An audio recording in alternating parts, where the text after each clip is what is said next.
Buongiorno, my humans. Dr. Sarah here, and I help humans live happier and healthier lives. So I got a media request about habits, so I wanted to take a few moments and answer these questions that I got from this reporter. They may be beneficial to you if you're interested in creating new healthy habits or habits for anything in your life. It doesn't necessarily need to just be health, wellness, and fitness, but that is what I'm an expert in. Okay, so the first question is, how long does it take to form a habit? So between 18 and 254 days, the average being 66 days. I'm sure you may have heard this 21 days to create a habit. That was actually created because there was a book that was written in the 1960s. I forget what it was called, but since then it's sold 30 million copies, and that's known to be true. But science says there was a 2009 study published in the European Journal of Social Psychology that did say the average is 66 days, ranging from 18 to 254. Here's the thing. Depends on the habit. So let's say you want to drink a glass of water. That's going to be way easier to incorporate almost immediately and become a habit versus like do 100 push-ups. That's going to be way harder to incorporate. Maybe you want to start with like 10 push-ups before you go up to 100. But of course it's going to depend on the actual behavior, the habit, and the human.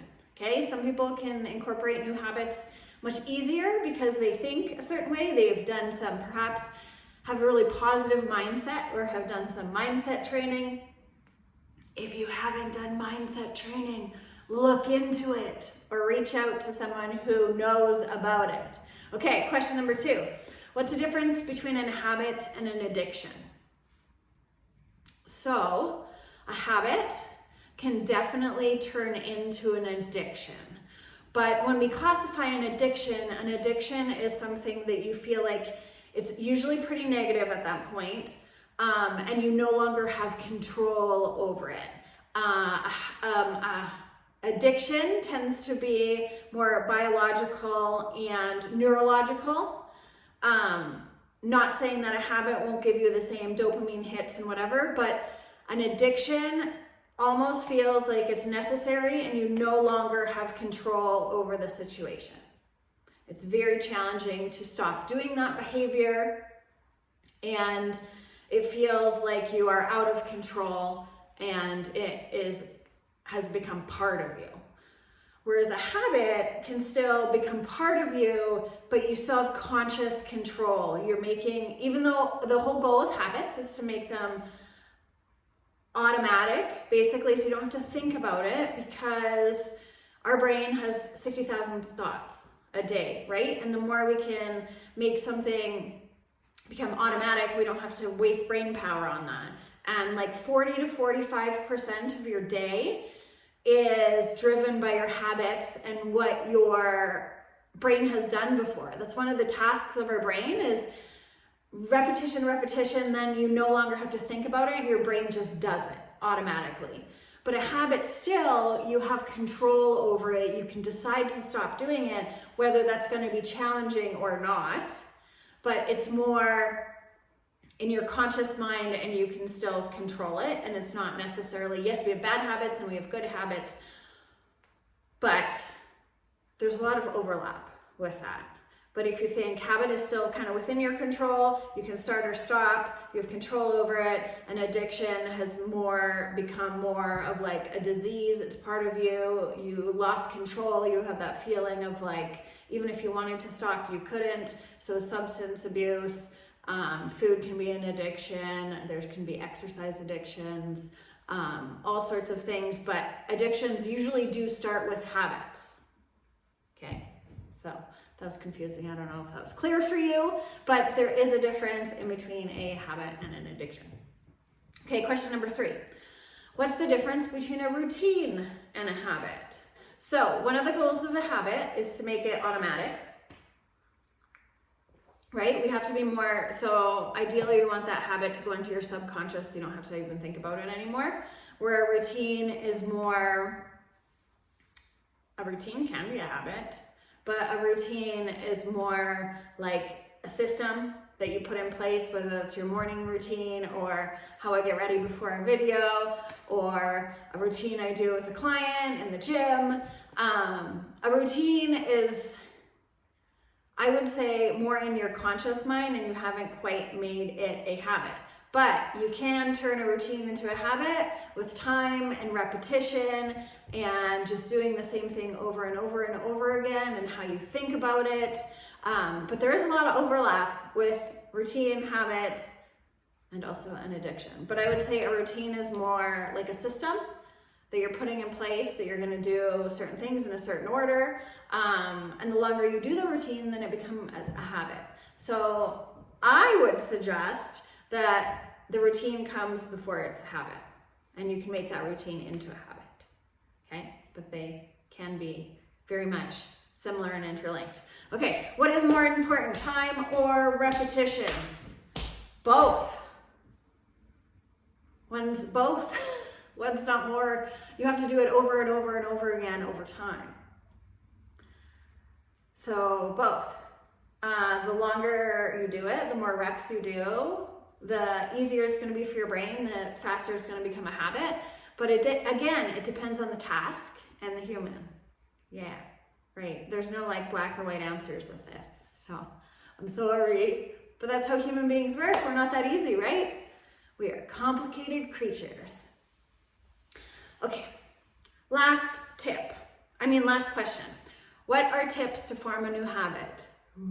I love this one. Okay. Number one, habit stacking. So we want to make it as easy as possible for our brains to not fight us on new behaviors, right? So what is something you're already doing? Brushing your teeth. Let's hope you all brush your teeth at least once a day. Once, twice, 3 times. Okay, so what's something that you want to incorporate that you can do right after you brush your teeth? Or maybe it's something you want to do right after you drink your cup of coffee in the morning.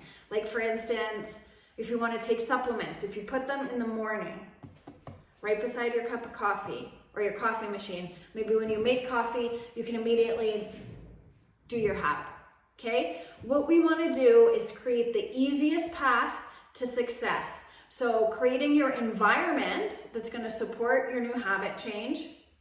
So let's say it's something like a habit you want to stop doing, like bunching on chips. To create an environment where chips are just not available to you. If you really want chips, you have to leave your house and go to the store and buy chips, and just not have chips in your environment is a really good way to break that habit. To have your supplements out where you can see them is a really good way to have that habit.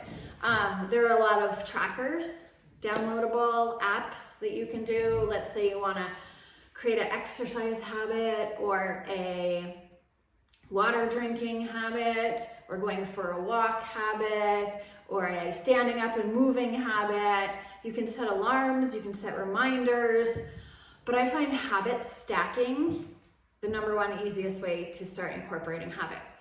Another great tip is to replace. If this is a bad habit that you want to get rid of, don't just quit cold turkey. Replace.